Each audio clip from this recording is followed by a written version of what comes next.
Alright. Hello, everyone, and welcome to the first episode of my killer concept series that I want to do.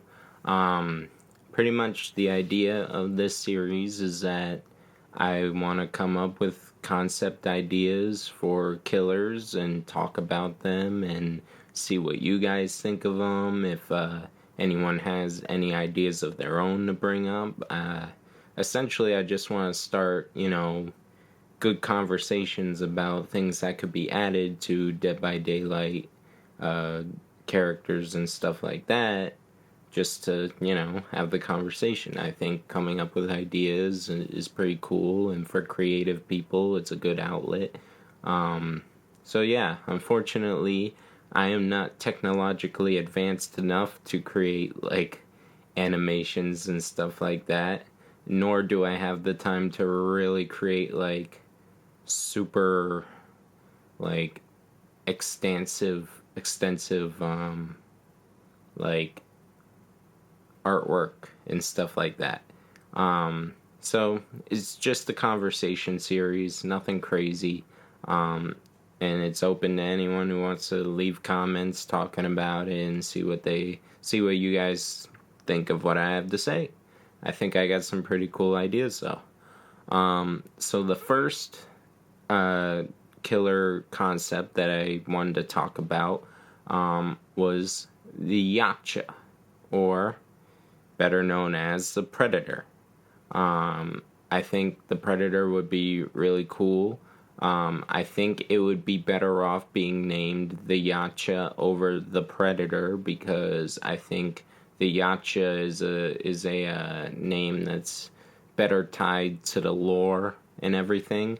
And it's just it shows more of a knowledge of the franchise and the character when you give it a specific name, like how Michael Myers is called the Shape instead of the Michael Myers. I think it'd be cool if we get the Predator for him to be called the Yautja.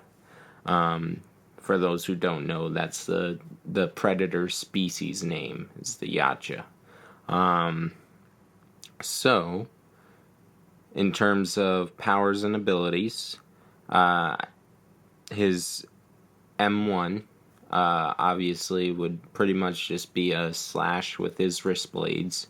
I think most people would agree that's probably the best way to go for his M1. And then with the play style for the character that I thought of, I think it'd be cool to give him a crouch, like make him a stealth killer, like Ghostface and Pig. Especially because in the movies, the Predator is a stealth killer, so I think that'd be good to keep it with the lore of the character. So he'd be able to crouch and be undetectable while crouching. Actually, not undetectable while crouching, undetectable while crouching and being invisible. Because what I'm going to talk about next is his next power, which is invisibility. I think it'd be an obvious thing that we would want, if the Predator is in this game, that we would want him to be able to turn invisible, and that would help with the whole stealth killer thing. So I'd say the Yautja can turn invisible and gain the undetectable status effect. He'd be able to crouch while invisible, and the invisibility turns off if the Yautja is stunned or blinded, or if the Yautja hits a survivor with a attack of some kind, whether it's his basic attack or special attack. If a survivor gets hit by one of his attacks, his invisibility turns off. That's just to keep it fair. But yeah, so that'd be his invisibility power. And then his last power that I wanted to definitely have him have is his shoulder cannon. I think of all of his technological, weapons, that his shoulder cannon would be the most iconic. and the best one to try and implement into the game. So pretty much my idea for it would be that the Yautja, when you're playing as them, you can hold. I'm gonna talk in terms of PlayStation controls because that's what I play on. So you would hold L2, and that would charge up the shoulder cannon. And during that time, while the shoulder cannon is charging, you would have to keep a survivor within your line of sight for at least 3 seconds, so that a little targeting thing on the screen can lock on to the survivor, like in the movies. The only thing is, you get one shot, and then the shoulder cannon would have to recharge. It would have to cool down or whatever.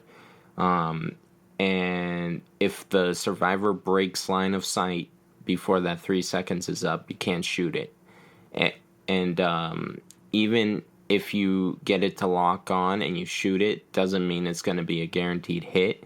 Say you have the survivor in their line of sight, and then you shoot it, and the survivor dead hard's out the way or whatever, or goes around a wall or whatever, it would still miss.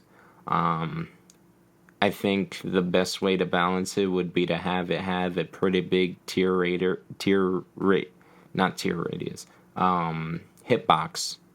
Don't know why I was trying to say terror radius, but I meant hitbox. So it would have a pretty big not pretty big, but like a good sized hitbox, and it would be a one hit down. So if you can hit it, it will knock a survivor down, but you have to be very careful with how you use it. And I think that would play well into his play style, which would be that you want to be stealthy with how you use it. You want to be invisible, you want to crouch down, maybe sit there, and while a survivor is, doing something, lock on and then shoot without them even knowing you're there. I think that would be the best play style for the Predator, the Yautja. So, with his perks, the first perk I thought of was his perk 1, which is Scourge Hooks, Inescapable Traps. So pretty much the idea of this perk is that 4 Scourge Hooks are set up around the map, and these hooks would have 2 hooks on them instead of 1. It'd be like 2 going off of 1 pole. And then, so say a survivor goes to sabotage a hook, they would only drop 1 hook. So you'd still have that other hook to go to where you can hook the survivor once you down a survivor and carry them over to a hook. I think that would be pretty cool. I think making a Scourge Hook would make it so that it's not every hook, just 4 of them. And if you can get your survivor down near a Scourge Hook, I think that's a pretty reasonable, thing to be like, all right, I'm near the Scourge Hook, so I can guarantee a hook. And with the new update coming, it'll change so that if you're running the hook sabotage perk, you'll be able to see which hooks are Scourge Hooks and which aren't. So I think it would be cool that if, like, you say you pick up a survivor and you're going to a hook, and then the survivor's like, oh, I'll go sabotage that Scourge Hook that he's going towards, and then they go to try it and they realize, oh wait, it's a double hook. So, and they won't be able to get both hooks. So I think that'd be a pretty cool perk. Perk 2 that I came up with is called Trophy Kill. While carrying a survivor, if another survivor is within a 5-meter radius, the killer's walking speed is increased, and the survivor's wiggle time is increased by 3 seconds for every survivor within that 5-meter radius. So pretty much when there are survivors within a 5-meter radius of the killer will walk faster, and the survivor's wiggle time will be increased by 3 seconds for every survivor that is, within that radius. So say there are 2 survivors that are like walking around you trying to body block or whatever, the the survivor that you're carrying, their wiggle time will be increased by 6 seconds. So I think that would be a pretty solid perk to have as a killer. I don't think it's too unfair because you literally have to be like right next to the killer in order for it to even work. So you can go a whole game, have no survivors be around you while you're carrying a survivor, and then that perk is pretty much useless. So I think that's pretty fair, if you're willing to take the risk of running that perk, I think you should get a pretty good reward from it. Perk 3 is Survival of the Fittest. And this perk is once there are 2 survivors remaining in the trial, they both suffer from the exhausted and blind status effects for 20 seconds. And any survivor that gets injured while holding an item will also drop their item during this time. So, yeah, pretty much just it's survival of the fittest for the survivors, The predator is hunting them down. There's only 2 left. At that point, you gotta fend for yourself for a little bit, That's pretty much the idea of it. Yeah, so that's that perk 3. And other than that, the idea for the Mori that I had would be the iconic predator move where he reaches into the survivor's back with his claws and then rips out the survivor's skull by the spine and roars. I think that'd be the best option for a Mori. I know they don't normally do Moris that dismember the survivors, but I think they could get away with doing that for the Yautja, considering that's his iconic kill move, Maybe they could think of something else with, like, more of his different weapons and stuff that can't be used during gameplay. Because if you gave the Yautja all of his weapons during gameplay, he'd be OP. Like, there's no way that would work. So I think that would be, pretty cool as a second option. Other than that, there was one other thing that I was thinking of, but I didn't know how they would balance it in the game properly or well enough. I think it can be done. I think it'd be a pretty cool idea, though. I think it'd be pretty fun.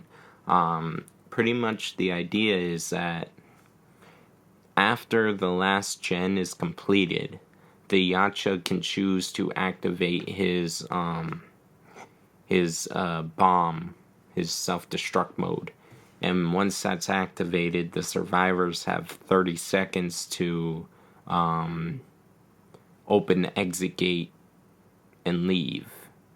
If they don't, they explode and die. So it's pretty much like another timer that's set up. I think that if a survivor is playing against the Yautja, they should expect that to happen, and if they don't, they don't. I think that'd be a good way of getting the survivors out of there as quickly as possible so they're not teabagging or playing any...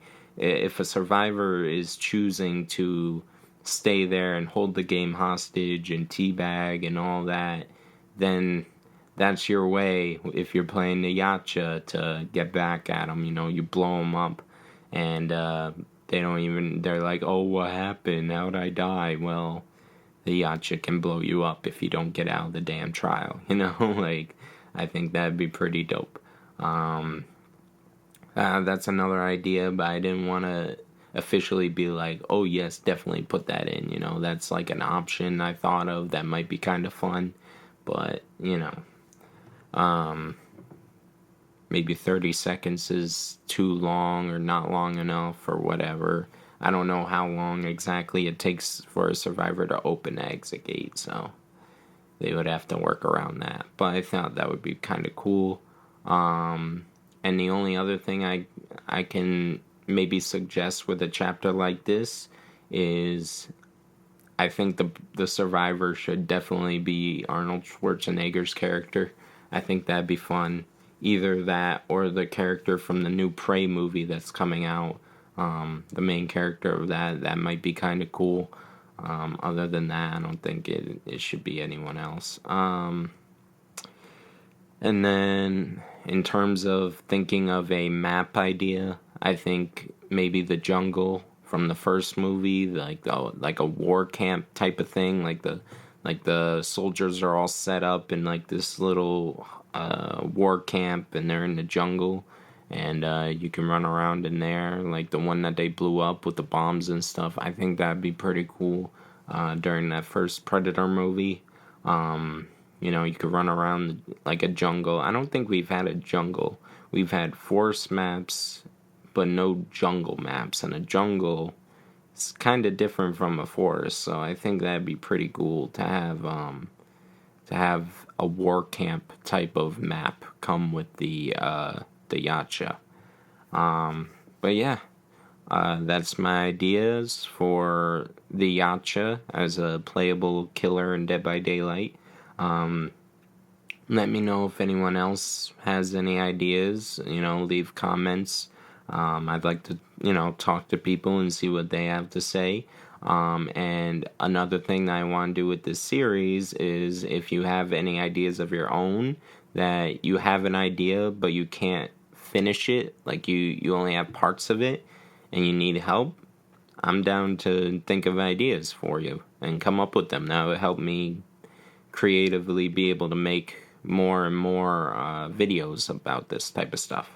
So that'd be cool, and I'll give you credit or whatever in the video. I'll be like, all right, this person asked me to help finish them with their idea.